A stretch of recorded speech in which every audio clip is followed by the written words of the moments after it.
नमस्कार साथियों, साप्ताहिक सलाह में आप सभी का हमेशा की तरह हार्दिक स्वागत।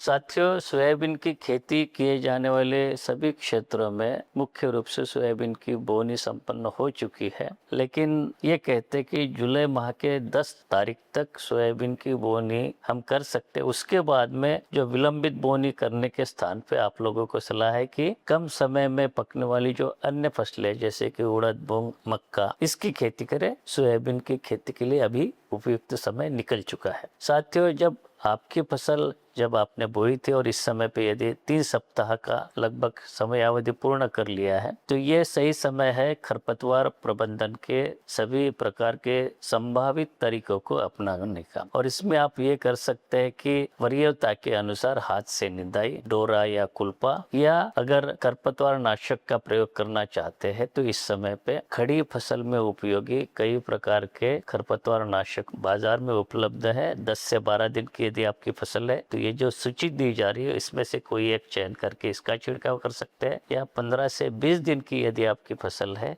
तो ये जो सूची में आपको कई प्रकार के खरपतवार नाशक है इसमें से एक चयन करके फसल पे छिड़काव कर सकते हैं। साथियों, यदि आपकी फसल में सभी प्रकार के खरपतवार बहुत अधिक संख्या में दिखते हैं, यानी कि सकरी पत्ती वाले और चौड़ी पत्ती वाले, तो बाजार में पहले से ही पूर्व मिश्रित खरपतवार नाशक उपलब्ध है और ये जो सूची दी जा रही है इसमें से कोई एक लेके अपनी फसल पे छिड़काव कर सकते। इससे खरपतवार मरेगा लेकिन आपकी फसल को कोई नुकसान नहीं होगा। लेकिन ध्यान रहे कि जब आप इसका छिड़काव करते हैं तो पानी की मात्रा पर्याप्त होनी चाहिए। यदि आप पीठ वाला स्प्रे उपयोग करते हैं तो प्रति हेक्टर 450 से 500 लीटर प्रति हेक्टर पानी लगेगा, या यदि आप पावर स्प्रेयर का जो कि ट्रैक्टर से चलता है, पाइप लगे होते हैं, बूम लगे होते हैं, उसका उपयोग करते हैं तो 120 लीटर से लेके 150 लीटर प्रति हेक्टर पानी की मात्रा आप उपयोग कर सकते हैं, जिससे कि खरपतवार नियंत्रण सही तरीके से हो सके और दवाइयों का प्रभाव मिल जाए। साथियों, अधिक दिनों तक अगर बारिश नहीं आए आपके क्षेत्र में तो इंतजार नहीं करते हुए आपको सलाह है कि यहाँ पे भी संभव हो, यदि आपके पास सिंचाई के साधन उपलब्ध है तो जो भी प्रणाली आप अपनाते हैं,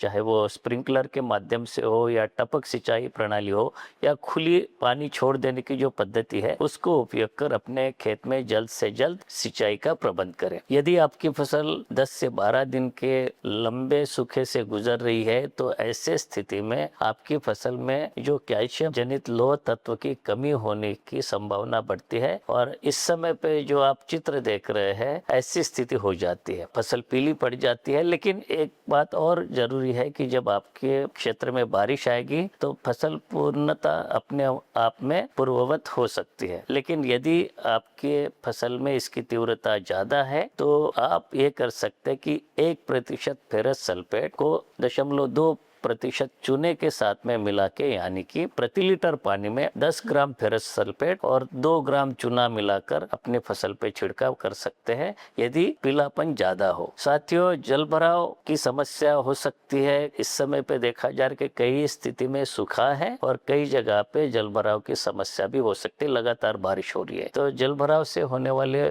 नुकसान से फसल को बचाने के लिए आपको सलाह है कि जो अतिरिक्त जल निकास है उसकी व्यवस्था करें। यदि आपने बीबिया परिज या रेज बेड पद्धति से बोनी की है तो ऐसी नाली को अपन खोल दे ताकि अतिरिक्त जल अपने खेत से निकल सके। साथियों, जहाँ पे भी आपने इन पद्धतियों से बोनी की है तो जहाँ पे खाली जगह है वहाँ पे सुआ या गेंदे की फसल लगा सकते हैं, जिसको कि हम कीट आकर्षक फसल कहते हैं। ये क्या करेंगे कि आपकी फसल में नुकसान करने वाली इल्लियां है उसको सोयाबीन की फसल खाने से बचाएंगे, क्योंकि ऐसे जो इल्लियां है सुआ या गेंदे को अधिक पसंद करेगी सोयाबीन की तुलना में। साथियों, जहाँ पे 10 से 20 दिन की फसल आपकी हो गई है, इस समय पे तना मक्खी या सफेद मक्खी की होने की संभावना अधिक होती है और यदि आपके क्षेत्र में इनका प्रकोप देखा जा रहा है तो आपको सलाह है कि जो दवाई है इस समय पे आप स्क्रीन पे देख रहे हैं, थायोमिथाक्सम और लैम्बडा साइलोथ्रिन का पूर्व मिश्रित दवा आती है, या फिर एक बीटा साइक्लोथ्रिन और इमिडाक्लोप्रिड का भी कॉम्बिनेशन आता है, या आइसोसाइक्लोसिरम नाम की दवा आती है। इनमें से कोई भी एक दवा लेके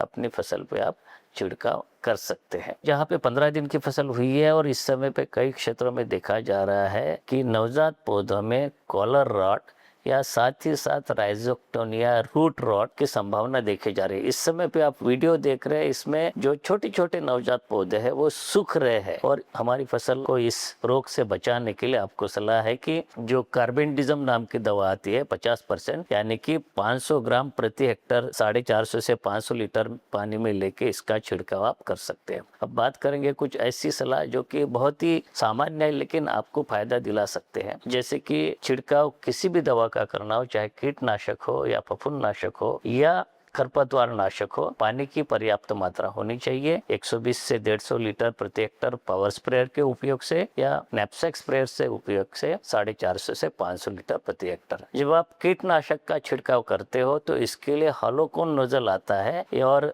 यदि आप खरपतवार नाशक का छिड़काव करना है तो उसके लिए फ्लड जेट या फ्लैट फैन नोजल का उपयोग करना चाहिए, जिससे कि खरपतवार नियंत्रण सही प्रकार से हो सके। साथ ही यदि आप किसी भी प्रकार की दवा या आदान बाजार से क्रय करते तो दुकान से आपको सलाह है कि हमेशा पक्का बिल ले, और पक्के बिल के साथ ही साथ उसके ऊपर बैच नंबर और एक्सपायरी तिथि भी लिखी गई हो। एक और बात जरूरी है कि हमें क्या नहीं करना चाहिए। ऐसे रसायन जो कि भारत सरकार के केंद्रीय कीटनाशक बोर्ड द्वारा प्रमाणित नहीं हो, यानी कि प्रत्येक वर्ष जो केंद्रीय कीटनाशक बोर्ड द्वारा लेबल क्लेम दिए जाते हैं उसमें इसका शामिल नहीं हो, ऐसी दवाएं आप सोयाबीन की फसल में उपयोग ना करें। और जिन रसायनों का, चाहे वो खरपतवार नाशक हो या कीटनाशक हो, जो कि कॉम्बिनेशन या मिश्रित उपयोग अनुशंसित नहीं हो, अपने मन से ऐसे दवाओं का अपनी फसल पे छिड़काव ना करें। इस समय पे आपको एक सुरक्षात्मक तरीके से एक सलाह दी जा रही है। पीला मोजाइक जो वायरस जनित बीमारी है वो लगभग 20-25 दिन के ऊपर फसल में आना शुरू हो सकती है। यदि नहीं आए तो आने की संभावना हो जाती है, और इसके जो रोग वाहक कीट है उससे हमें अपनी फसल में होने वाले संक्रमण को बचाना है। तो इसके लिए अपने खेत में इस समय पे सुरक्षात्मक रूप से जो पीली चिपचिपी पट्टी है वो लगाए, ताकि ये जो सफेद मच्छर इसके ऊपर आकर्षित होकर उससे चिपक जाए और हमारी फसल में संक्रमण कम हो। तो साथियों, ये थी इस सप्ताह की साप्ताहिक सलाह। मिलेंगे अगली बार, तब तक के लिए आगे दीजिए। नमस्कार।